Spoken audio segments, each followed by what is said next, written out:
Alright, I hope everyone's doing okay today. Today we're going to cover the rest of section 8.4, which is on trigonometric substitution. And we may do some more from there or not. I do want to mention that I have not finished grading your exams yet, but definitely by Thursday they'll be done. So, sorry for the hold up, it's been pretty busy though. Every one of my classes just took a test, so it's been great. Alright. So, continuing with trigonometric substitution, section 8.4. I know last time that we covered, I think we just did 3 different examples here, and I probably assigned 3 problems. I'm pretty sure that's what I did. So I think it was 5 and 7 and 11. So I wanted to do some more problems from this section.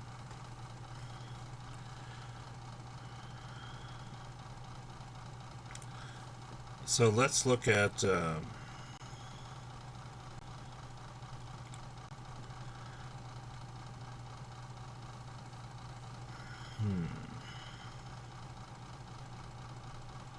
let's go ahead and look at number 20 on page 547.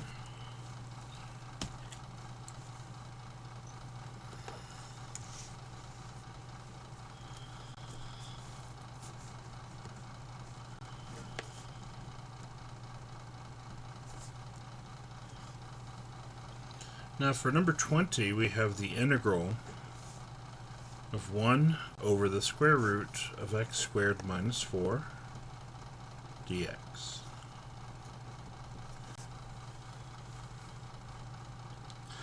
Now, that means that for the square root of x squared minus 4, we want to create a right triangle where the square root is one of the 3 sides. Since we have a difference of 2 squares here, x squared minus 4, we know we can write our square root on the right hand side.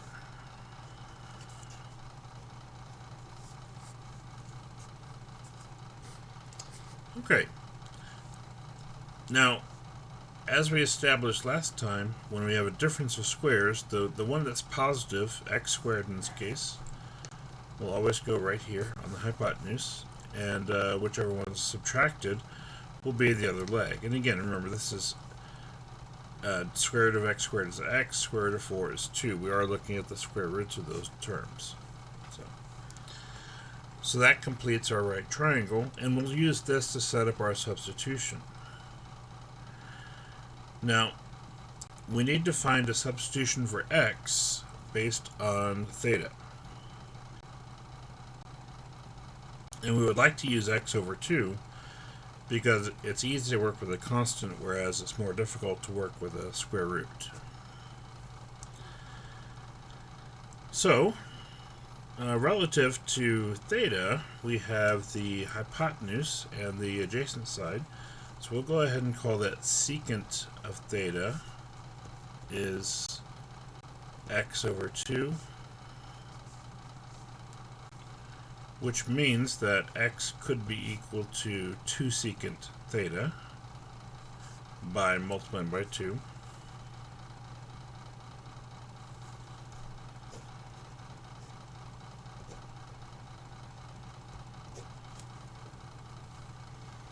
Okay.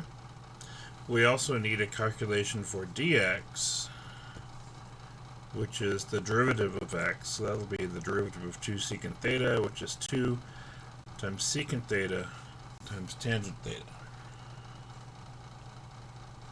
d theta. Slightly off screen. There we go. We also need a substitution for the square root. And again, we want to pair that with our number, because we can then, just like we did here, take our number and multiply it over.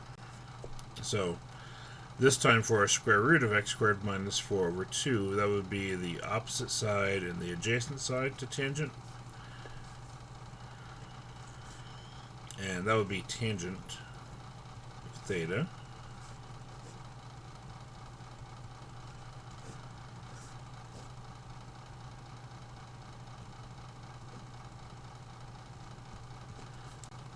Okay.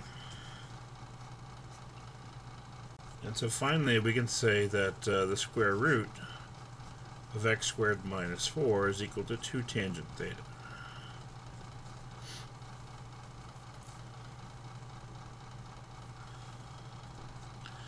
So now we want to take this information that we've collected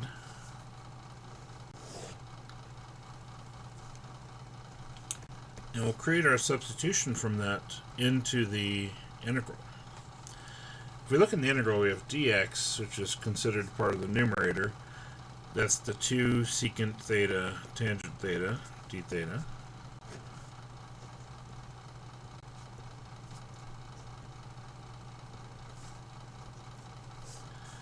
And on the bottom, we have the square root of x squared minus 4, which is 2 tangent theta.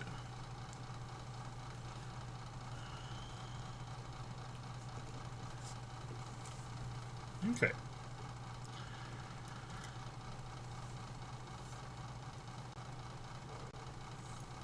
So the point of all this is that we're able to replace each instance of x inside the integral with a substitution in the form of theta based on our triangle that we created.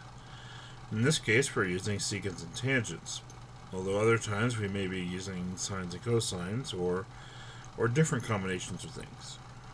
Just depends on how everything shakes out with the just with working with the triangle and making sure we get everything, and get the right ratios for the sides and which trig functions go with those ratios.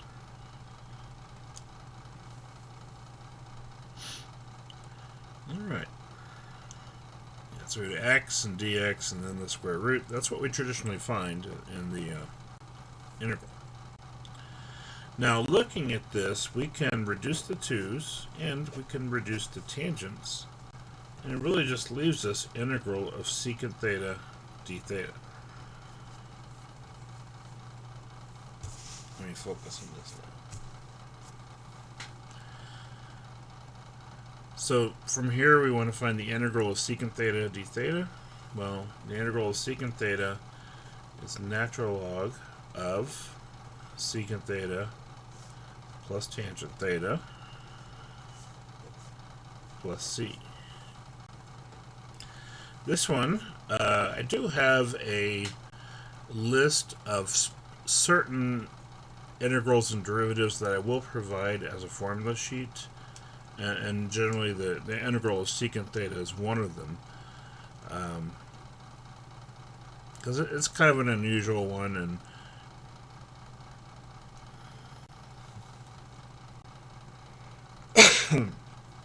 and it's one that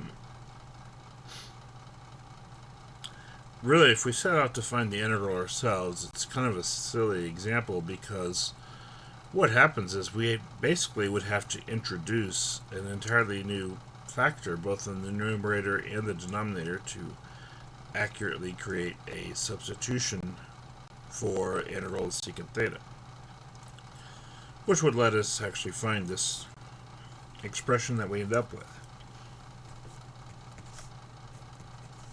Now from here, we want to plug in what secant theta and tangent theta are equal to. Now secant theta, over here we said was x over 2, and tangent theta we said was square root of x squared minus 4 over 2. So we'll just plug those in.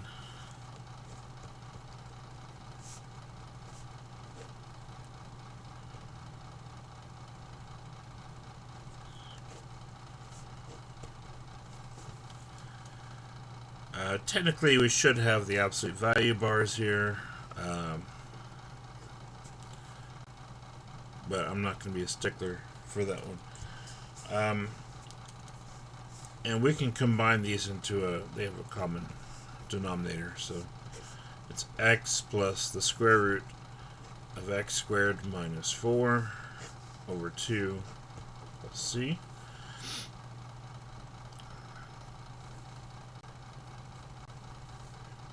And that would be our answer right there.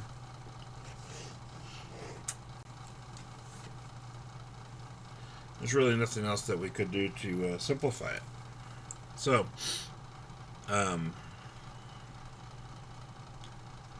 yeah, one way we might simplify it, and again, this is not necessary at all, is we could use the property of logarithms, that logarithm of a quotient is equal to logarithm of the numerator divided by minus logarithm of the denominator. Split it up that way, and then natural log of 2 sometimes is written as part of this constant of integration. We may just see the 2 just missing completely from this expression, and that would still be considered correct, although at the stage that we're at now, it's probably better just to go ahead and leave it like this. Okay.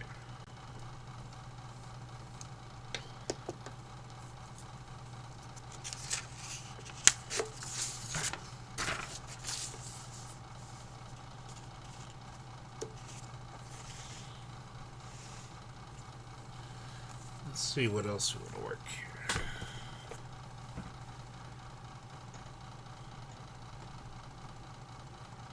That was 20.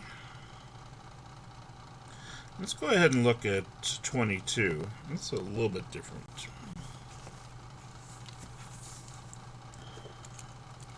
Still on page 547. We have the integral of the square root of 25x squared plus 4 over x to the 4th and then dx.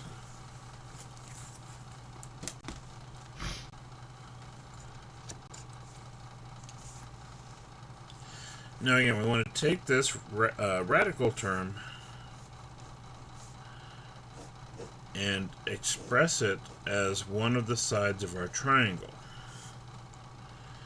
Now again, we look at whether we have a sum or a difference of squares. If we have a difference of squares under the radical, we put it over here. If we have a sum of squares, it goes in the hypotenuse, which is what we have in this case.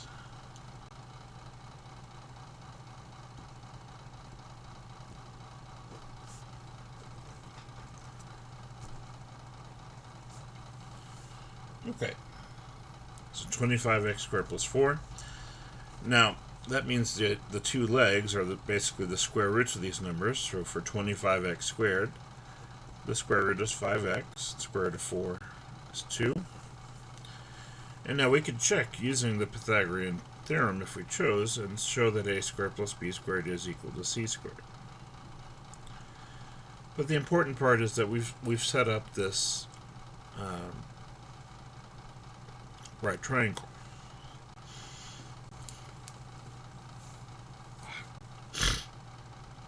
So now, just like we did in the last problem, we need to find expressions for x, for dx, and the square root. Now for x, again, we want to pair that with the constant. So relative to theta, that's on the the opposite side, and then the adjacent side. So tangent theta is going to be 5x over 2. Again, that's opposite over adjacent.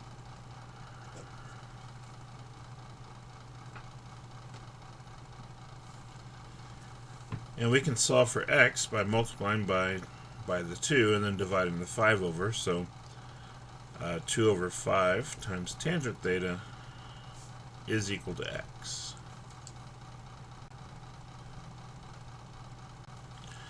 Taking the derivative of that, the derivative of tangent theta is secant squared theta.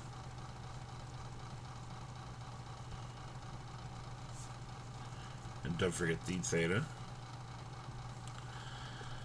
Lastly, we need a formula for the square root. Now, again, we want to pair that with the constant. So relative to theta, that's the hypotenuse over the adjacent side, which is the secant function, secant theta.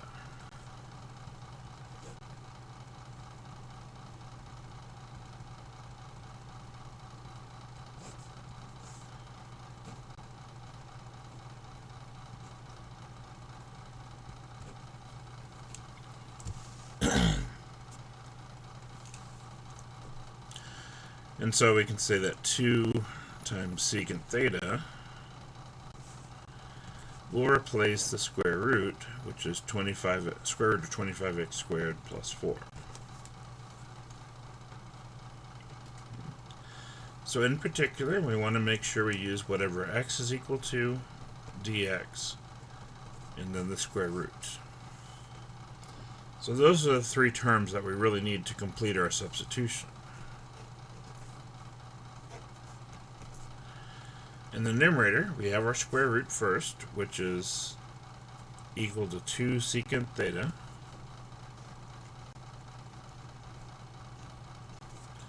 times dx, which is 2/5 times secant squared theta.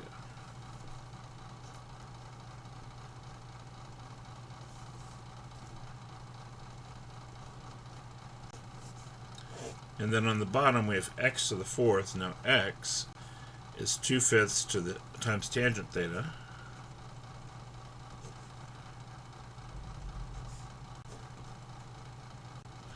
and both of those will be raised to the 4th power.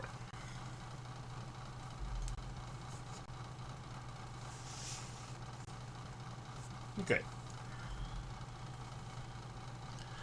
We have a lot of simplifying to do here. We have a 2 on top as well as a 2/5. And on the bottom, we have 2/5 to the 4th power. Now, this 2/5 on the top will cancel out one of those 4, but we'll still have 3 of them on the bottom with the extra 2 on top.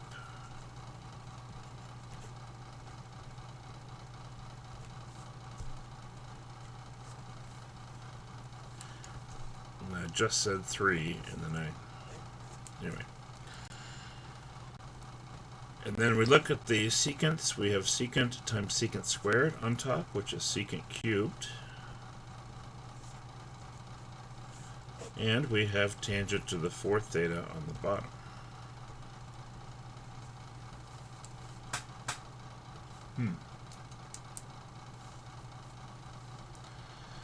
Now, simplifying our numbers outside, let's see what we get here.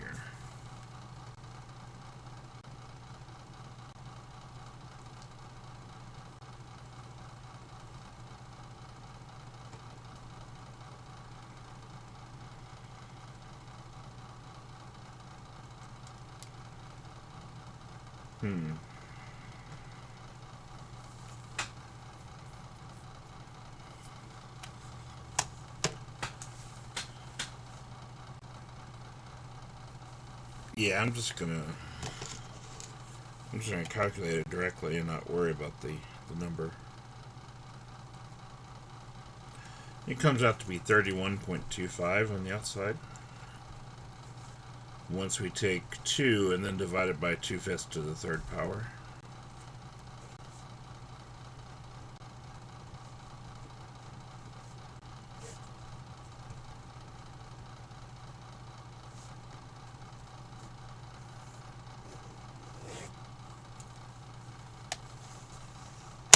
Okay.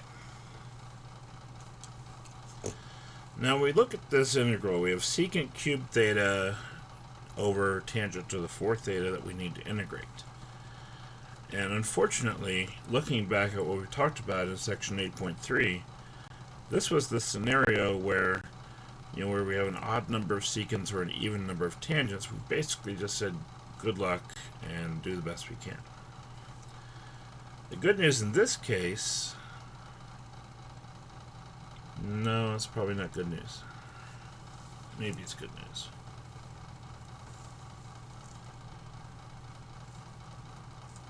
In this case, I believe it might be feasible to convert this to sines and cosines rather than working with secants and tangents. It's not going to cancel. It might actually. It does cancel some things out, so that'll be good. Some things will cancel, and we'll see where we go from there, basically.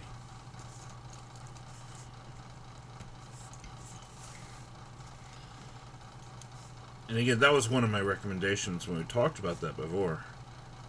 Is if we're just not sure what to do with the combination of secant and tangent that we have, one strategy is to convert it to sines and cosines.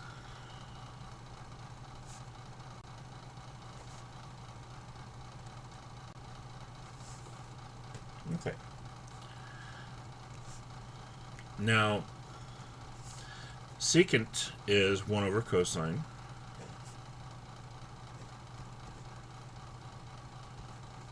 And that's cubed.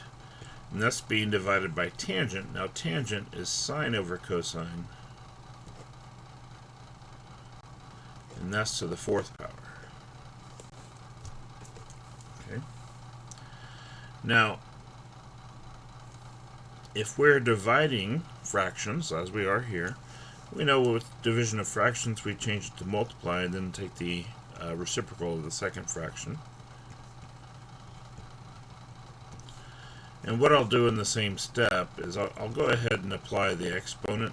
So it's cosine cubed theta times, this will be cosine to the 4th theta over sine to the 4th theta. This one actually works out really nicely for us this way, as we'll see.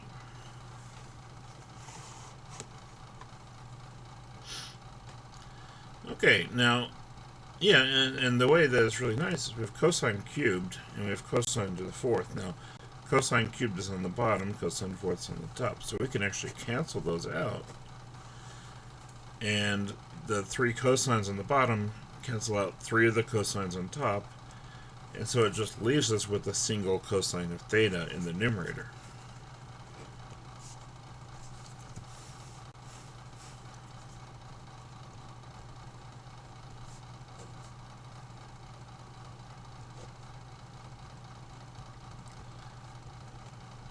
Okay. Now, does anyone have any ideas as far as how we could perform that integration? We know we can't integrate it the way it's written because we have a quotient of 2 functions, but there is a strategy that will work.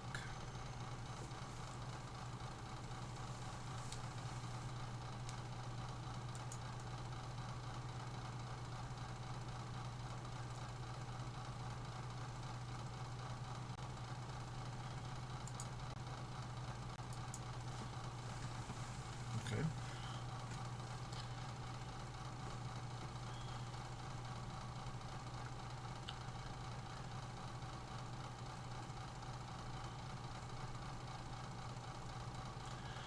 Now, we do have a couple of different options as far as integration strategies. We know it's not a direct integration. Our next choice is, can we do a substitution? And that's actually what can happen here. Anytime we do a u substitution, again, we're looking for which of our terms can be u, and then where is its derivative in this problem. Now, on the denominator, we have an expression raised to a power. That's a logical choice to be u, specifically sine of theta.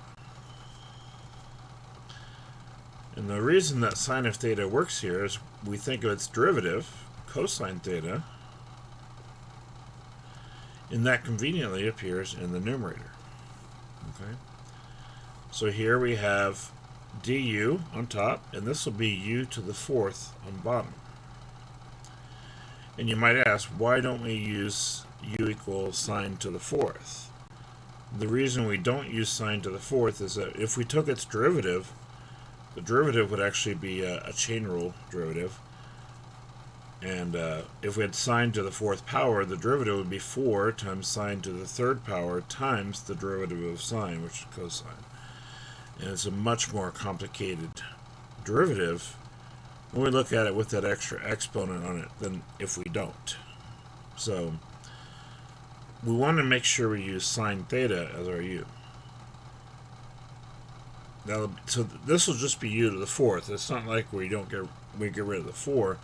We'll just save the 4 to go on and apply to the whatever u we plug in, and then we have du on top, which is great.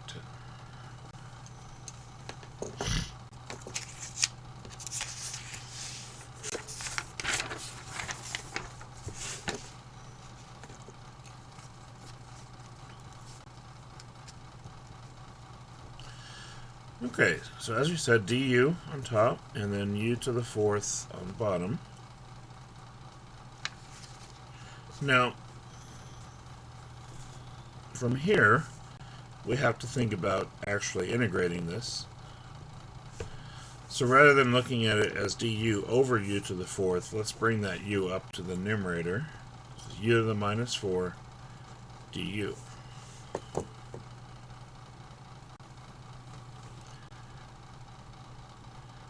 Now we can integrate that according to a, what do you call it?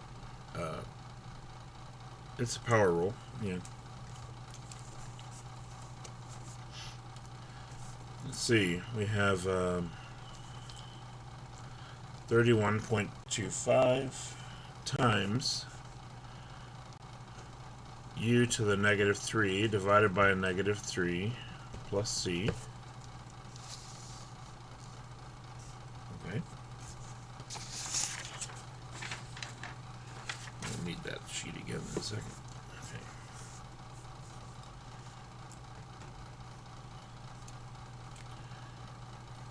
Now the negative 3, I'm going to go ahead and match up out here, 31.25.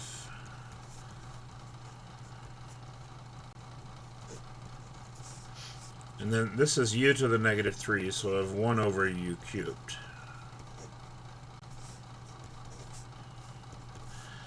Now, this is bothering me.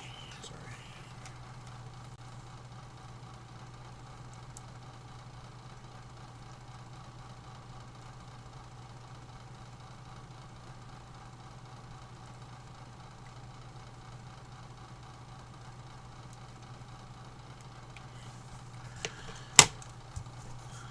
If we want to make this a proper fraction, or actually I guess it would be an improper fraction, but it's not good to have a decimal inside of a fraction, so rewriting that would be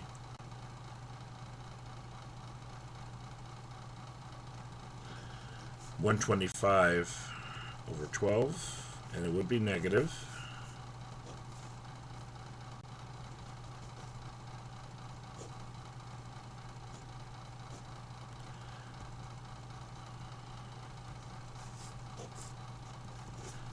Okay. So negative 125 over 12 times 1 over sine cubed of theta plus c. Now, we think about 1 over sine cubed in this case, but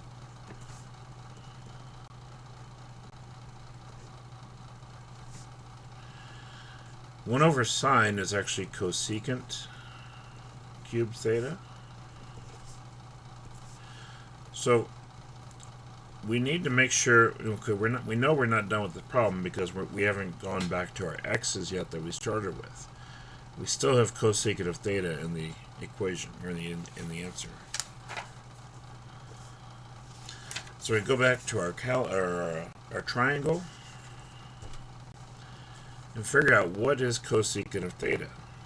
Now, sine of theta is opposite over hypotenuse, so it means cosecant theta is the reciprocal of that, which is hypotenuse over opposite. In this case, hypotenuse over opposite from theta will be our square root of 25x squared plus 4 over 5x.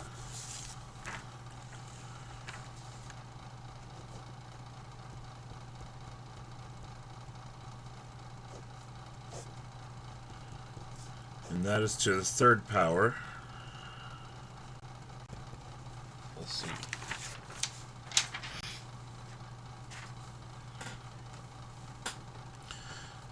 So just a little bit of simplifying that we can do from there.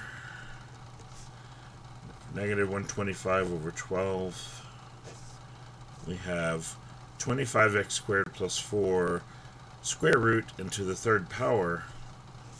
So 25x squared plus 4 to the 3/2 power. 5 cubed is 125. And then x cubed on the bottom. Lastly, we can reduce our 125s. We know those will cancel out. And that's really all we can do from that point. So we end up with negative 25x squared plus 4 to the 3/2 power all over 12x cubed plus c.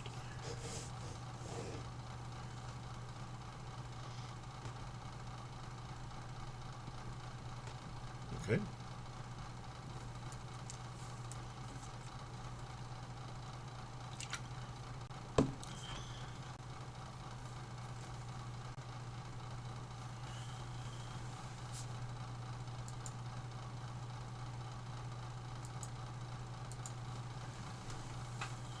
All right.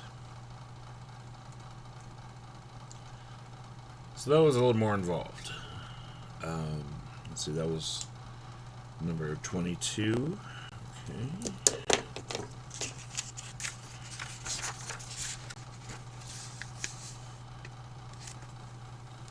Let's see where we can go from there. Actually, I would like us to look at not 26. No. Maybe we'll go back and look at one of these other ones.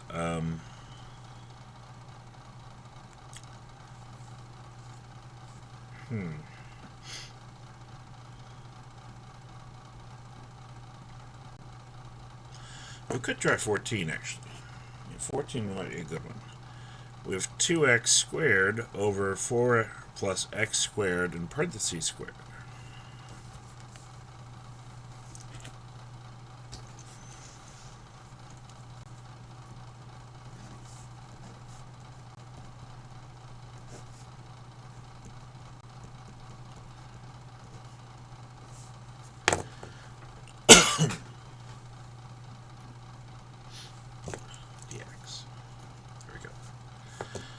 Now we look at this and we say, well, we don't have a square root in here to begin with, so what are we even doing? And that's a good point.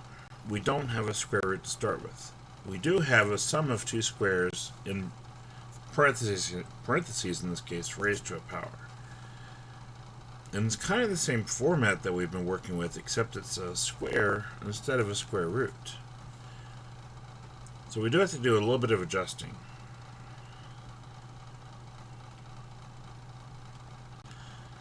Now, what I would suggest, there's really two ways we could handle this, but let's go ahead and work with a triangle with the square root of 4 plus x squared. We'll come back to how we get this substituted for.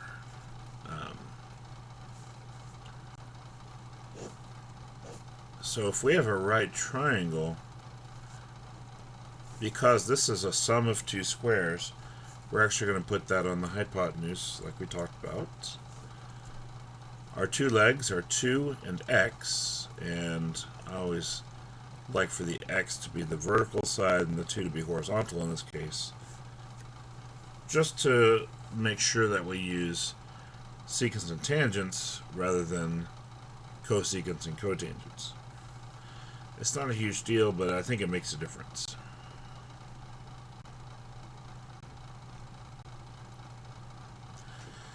Okay.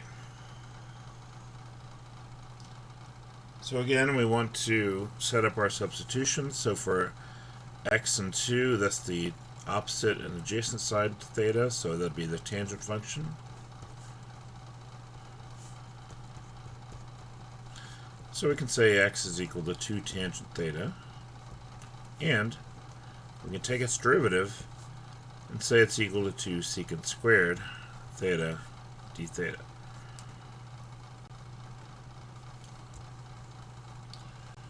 Also, we want to pair up the square root with the 2, so that's the the hypotenuse over the adjacent side, and which is kind of opposite of cosine. Cosine is adjacent over hypotenuse. So if we want a hypotenuse over adjacent, that's secant of theta.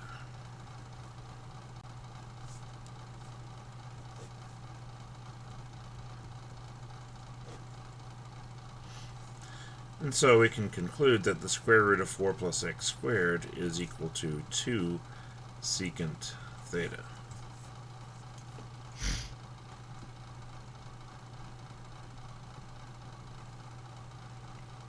Okay. The issue, though, is we look at this problem that we started with, and it's not the square root of 4 plus x squared. Well, let me use this space over here.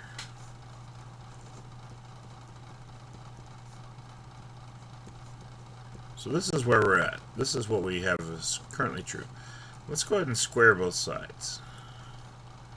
We square both sides, we get 4 plus x squared equals 2 secant theta squared. And if we square both sides again, then we get 4 plus x squared squared on the left, and this will be 2 secant theta to the 4th on the right.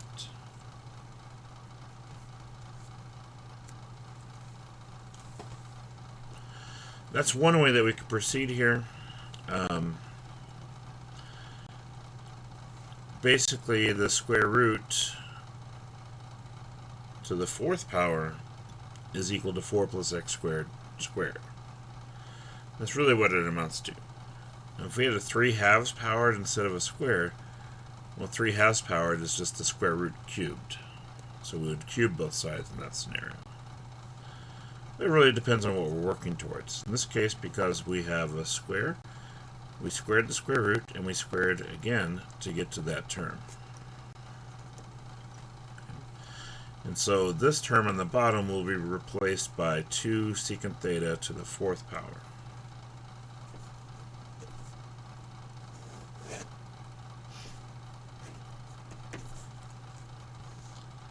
Okay.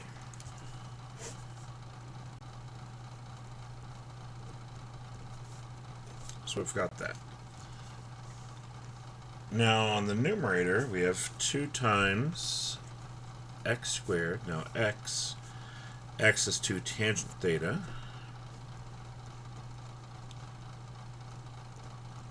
Squared.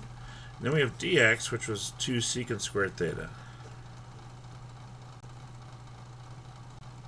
D theta.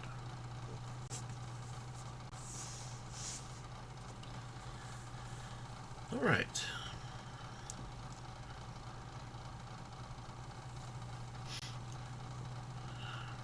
Looking at our 2's here, we have 1, 2, 3, 4 2's on the numerator, and then 4 2's on the denominator.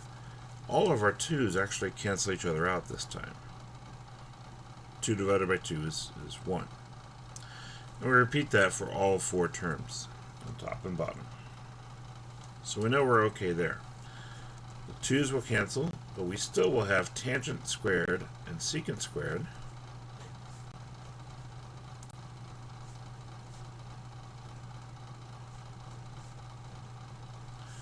And on the bottom, we'll still have secant to the 4th.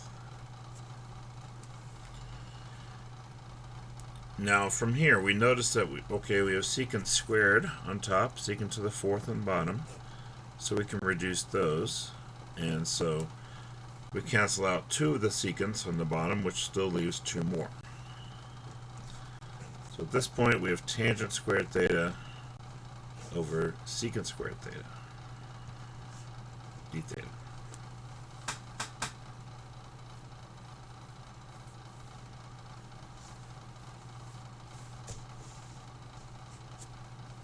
Okay.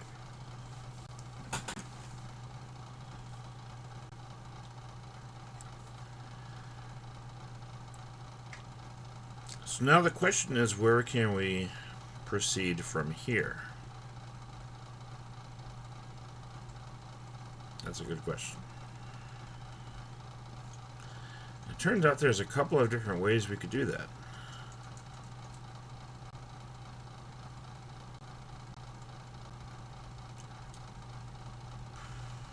Oh, okay. That might work.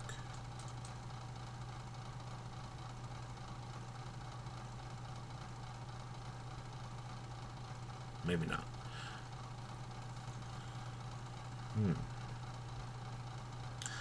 What I would suggest in this case, because these terms are being divided, is let's go ahead and turn them into sines and cosines.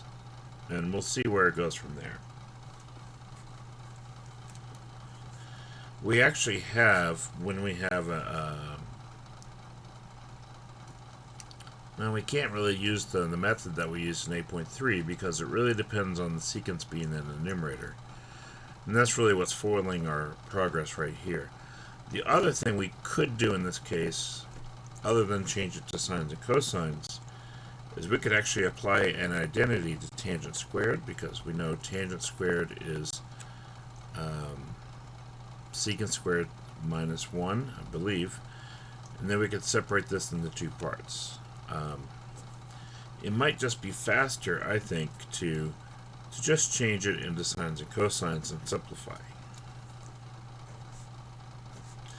Now tangent squared is sine squared theta over cosine squared theta. And it's divided by secant squared theta, which is 1 over cosine squared theta. Now if we change that to a multiplication, so that means we flip over the second fraction.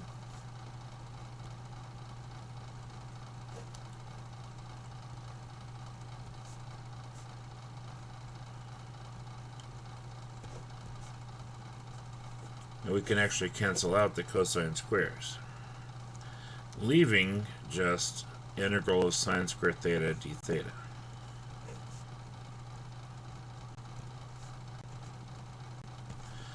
Now this is a type of problem that we looked at in section 8.3. In this one we had to, if we had an even number of sines or cosines, we have to use what's called our power reducing formula. In this case we would say sine squared theta is equal to 1/2 times 1 minus cosine of 2 theta d theta.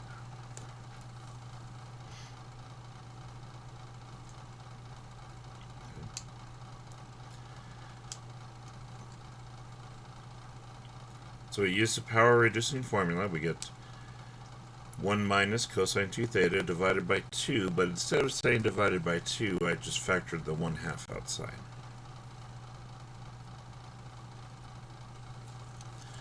From here we can actually integrate. Integral of 1 with respect to theta is theta. There might be a temptation to say integral of 1 is just x, but again, we have to keep in mind what our variable is, and that's what the differential tells us. The differential right here tells us what our variable is that we're working with. So integral of 1 is a theta, and the integral of negative cosine of 2 theta is negative 1/2 sine of 2 theta.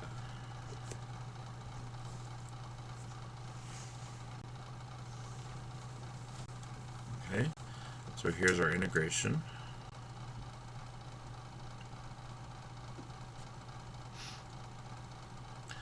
Now there are a couple of issues when we look at this term.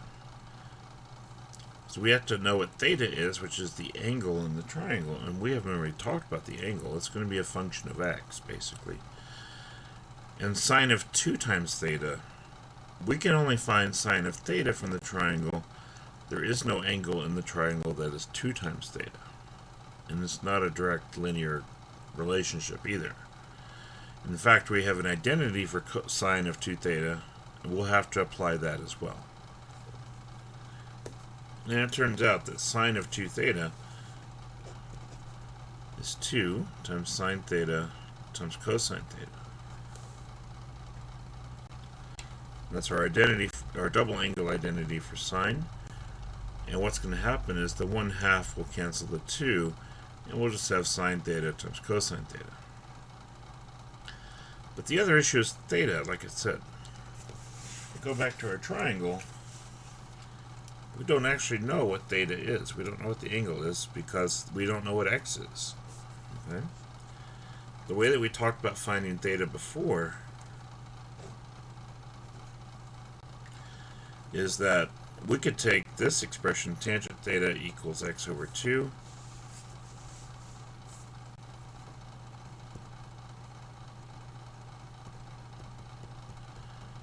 and so we could say theta is equal to the inverse tangent of x over 2.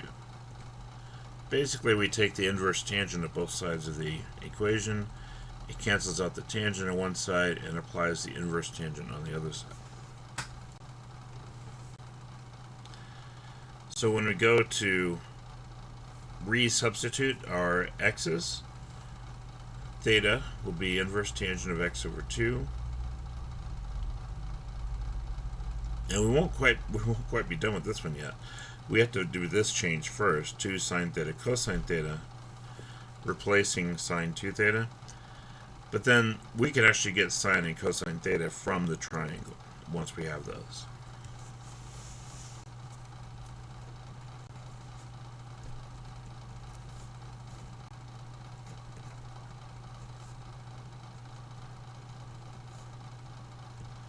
Okay.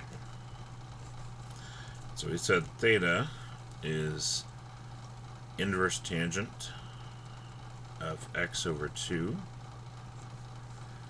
Then we have minus, and then sine times cosine. Now, we go to our triangle. Sine of theta will be opposite of our hypotenuse, so x over square root of 4 plus x squared.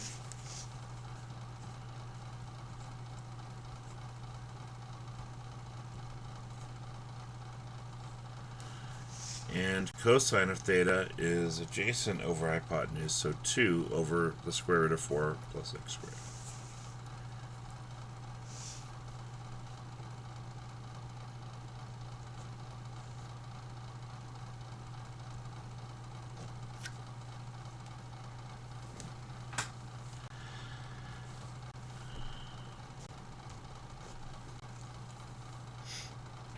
Okay. All that has to happen from here is a little bit of simplifying. I mean, we'll be able to distribute this 1/2. That'll cancel out this 2 at least, although we'll still have a 1/2 in front of this tangent. We can actually combine these denominators because they're multiplying each other. Square root of 4 plus x squared times the square root of 4 plus x squared is the 4 plus x squared, which gets rid of the square root, basically. Alright, and so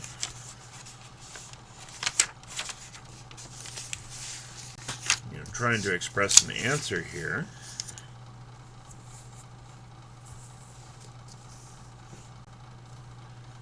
We'll end up with, let me do that first change first.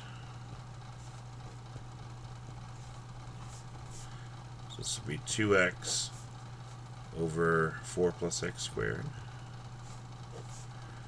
And again, that's because we have square root times square root, so the square root cancels, so it's just the term itself. And then distributing the 1/2, it'll be 1/2 inverse tangent theta, x over 2, minus x over 4 plus x squared, plus c.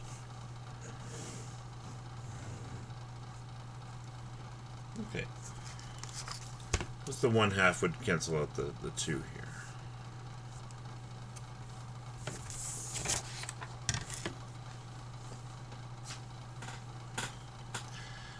Alright. So, continuing, hopefully everyone's okay with that. We've basically hit most of the problems by now. There's one more I really want to do, and it involves completing the square. So completing the square, briefly,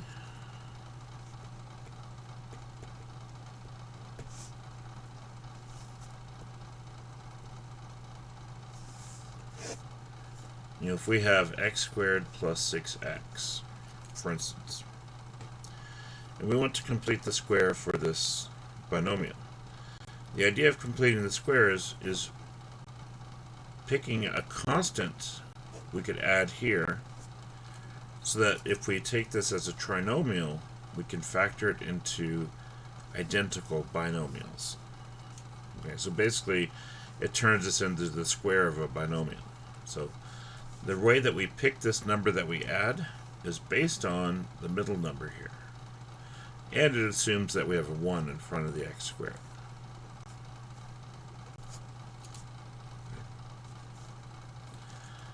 So we take our 6 divided by 2, which is 3.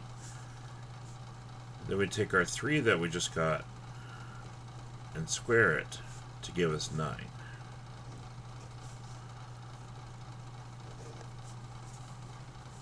Okay.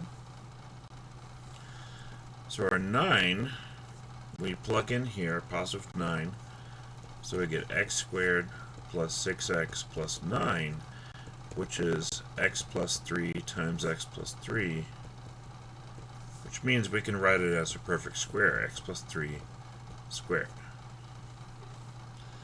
And that's really the concept of completing the square right there, is what number do we have to add here to create a situation where we could take the resulting polynomial, factor it, and get 2 identical factors so we can write it as a single binomial squared.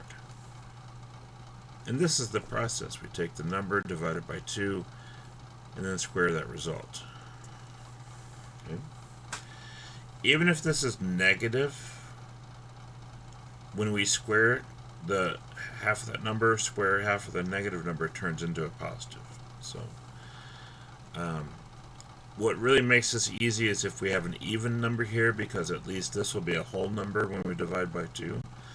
If we have an odd number, it gets kind of messy with the fractions. I'm not going to give you anything with an odd number. I'm just going to stick with the even number completing the square problems, because by this point probably you're okay with that. So you might be wondering, what does this have to do with these trig substitution problems that we've been working? Well, these problems right here, actually. These are what we call completing the square. Oops, sorry. And so I want us to work number 36, and I'll probably go ahead and give you 35 as part of your homework. Let me write down 36, though.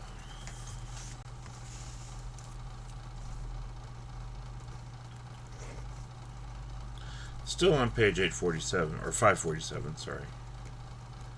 Section 8.4. Of integral of x over the square root of x squared minus 6x plus 5 dx.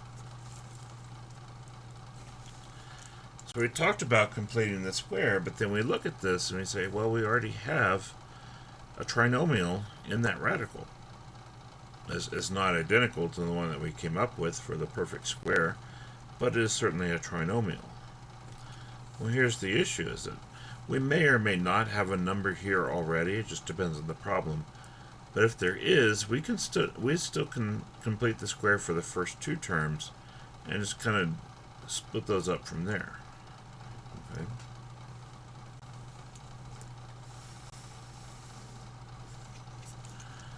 So we can think of that as having x squared minus 6x, and we want to complete the square for those 2 terms. We still also have a plus 5, and then whatever, here's the other part. If we're going to add a number underneath this radical, we'll need to balance that out by also subtracting the same number. So whatever number we add under the square root is also subtracted. We don't actually want to change the expression under the square root. We're actually changing what it looks like specifically. It's still the same expression once we simplify it, but we're changing what it looks like. Excuse me. We're changing what it looks like so we can work with it better. Now we look at this. Okay, we have I didn't expect this to have the same number as what I did in the example. But we have a negative 6 here, and so we take half of negative 6, which is negative 3, and we square that, and we get 9, as you might expect. So what we've done is we've added 9 and we've subtracted 9, so there's basically a net change of 0 in this expression. So it's still the same expression over here if we were to combine our like terms together. Okay, but we've reassociated everything, so we have these 3 terms in parentheses and then these 2 terms separate. And this will help us get it into the form that we need to be able to use to create our substitution in this case. So we look at our x squared minus 6x plus 9. We can think of that as x minus 3 times x minus 3. We'll make that x minus 3 squared.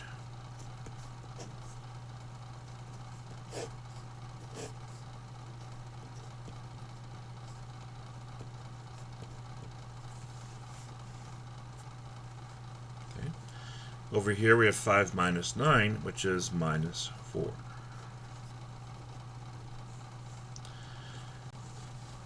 Okay.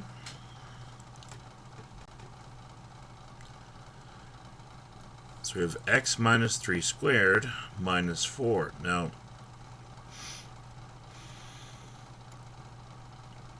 right here, we can consider this a difference of squares under a square root, because we have x minus 3 squared and we have 2 squared. Minus here represents the difference between the two. So creating a right triangle,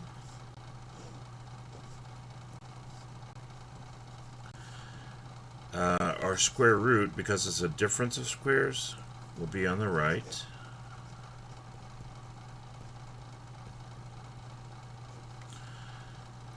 The first term, the positive term, is always on the hypotenuse, so x minus 3. And then the other leg is based on the 4, so the other leg is a 2. Hopefully that makes sense. So by completing the square, it took something that, while this was factorable, it wouldn't actually help it to be factored. So we look at that and we think, oh, x minus 5x minus 1. It's still under the square root though, and it doesn't really advance the problem at all. But by completing the square, it creates a situation where we have an expression squared minus another expression squared.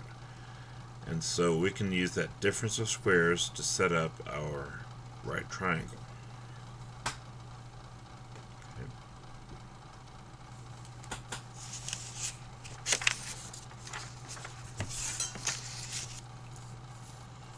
So let's find our substitutions now, based on the right triangle. We need an expression for x, so we want to pair x minus 3 with a constant. So relative to theta, hypotenuse over adjacent, which is secant theta.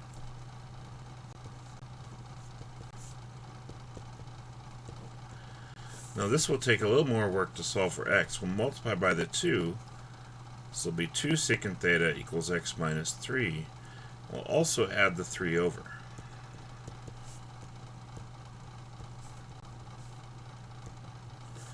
So x will equal 2 secant theta plus 3.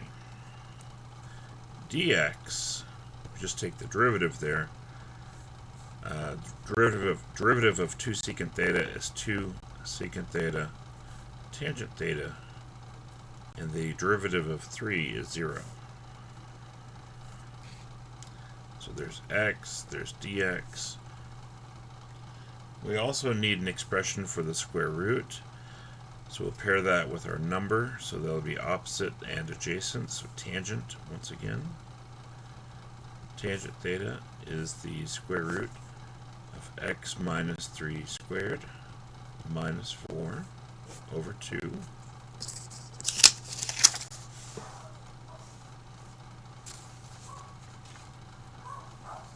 Save that.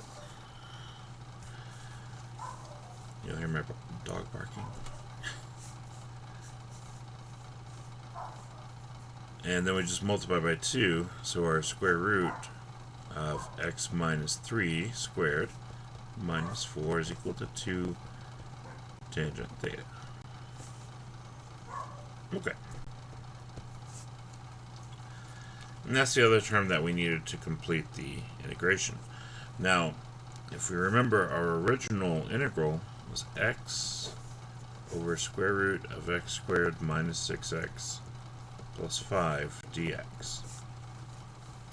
Although we did change the denominator,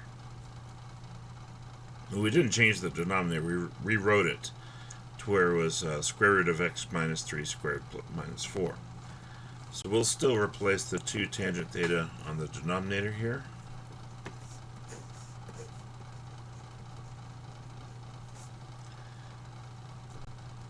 And in the numerator, we have x, which is 2 secant theta plus 3.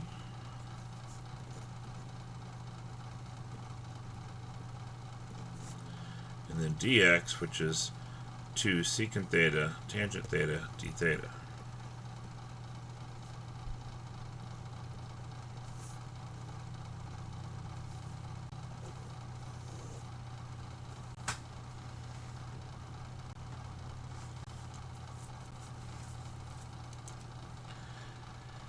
From here, we can go ahead and reduce, because we have a 2 tangent theta on the bottom, and we have 2 in tangent theta on the numerator as part of dx. And so we look at what's left over. Well, we have 2 secant theta plus 3 times a secant theta d theta. So let's go ahead and distribute the secant that's here. So that is 2 secant squared theta plus 3 secant theta d theta.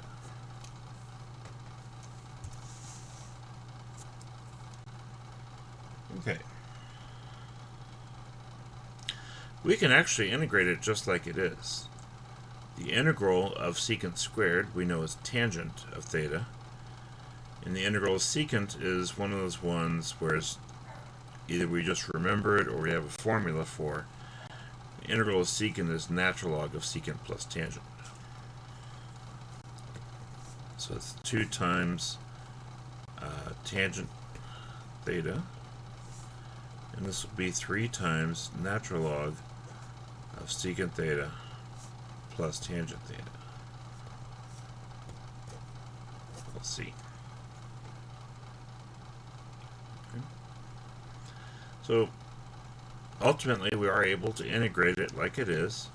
We don't have to do any weird substitutions or identities or anything like that. From here, let's go ahead and go back to our triangle. Actually, we actually have the data right here. So tangent theta is the square root of x minus 3 squared minus 4 over 2.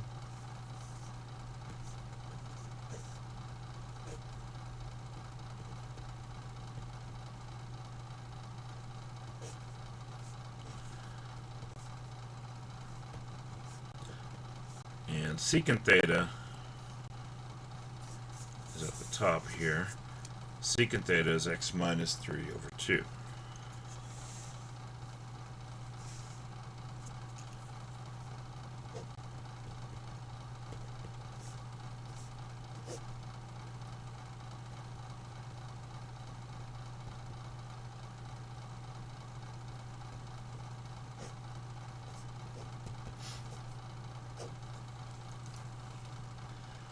Now the other thing I would recommend here is rather than leaving our square roots in this form where it's the completed square form, it might be better just to write them back in this form again. That's what those are equal to still. The other thing that we see here is that the 2's do cancel, so we have that. So square root of x squared minus 6x plus 5 plus 3 times the natural log of x minus 3 plus the square root of x squared minus 6x plus 5. And that is all over that too. Let's see.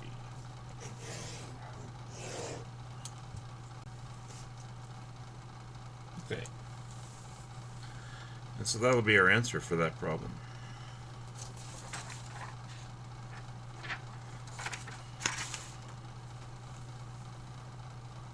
Any questions there?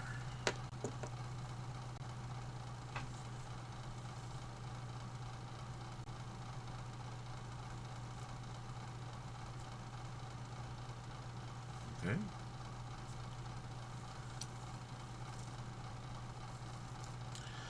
I think I want to stop there today.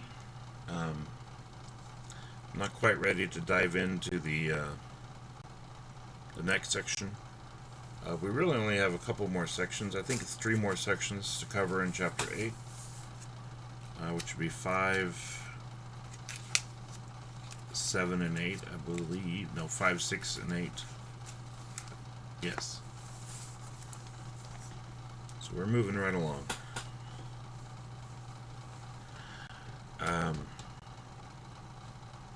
So we'll stop there, and again, I'm going to try to get at least the first part of your test graded today, and by Thursday, hopefully the second part of the test graded by then. So be on the lookout for that. And once I get the test graded, at some point, probably next week, I'm going to do a separate video on working out the solutions to those problems in case you want to go back and revisit those. I will, when I grade your test, I'll give you feedback on each question if I took off points, and kind of explain what was not right, or if there was like a missing sign somewhere, or what happened basically if you did not get the correct answer. And but then I'll go through in more detail and solve the problems one by one, and make a separate video for that as well, if y'all want to revisit that later. So anyway, so let me just give you a few more homework problems for this section.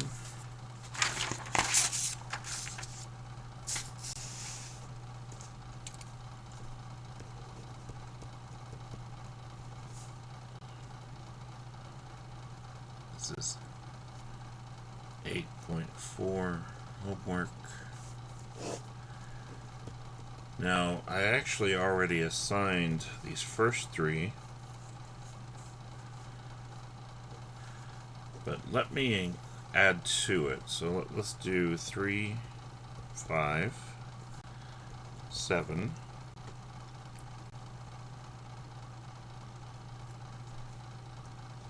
11.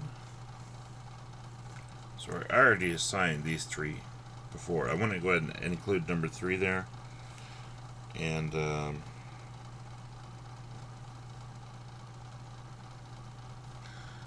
let's include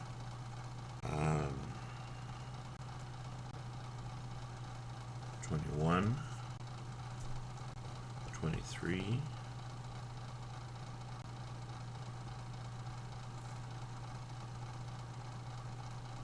and 35. And I think that'll be good right there.